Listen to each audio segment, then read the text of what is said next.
नमस्कार, मेरो नाम आउटसाइड पुरी। म बुरानी कण्ठमा बस्छु। यहाँ बाबाले आज अर्ग्यानिक मकैको रोटी बनाउँदै हुनुहुन्छ। यहाँ बेल्दै हुनुहुन्छ यहाँ रोटी। हेर्न सक्नुहुन्छ यहाँ मिस्टर बाबाले यहाँ रोटी पकाउँदै हुनुहुन्छ।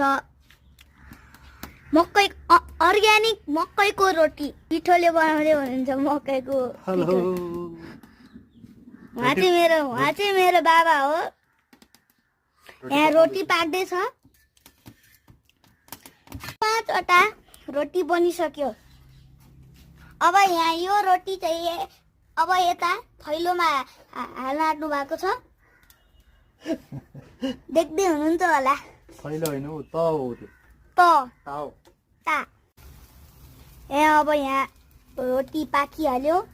हेर्न सक्नुहुन्छ यहाँ मिस्टर बाबाले यहाँ रोटी पकाउँदै हुनुहुन्छ।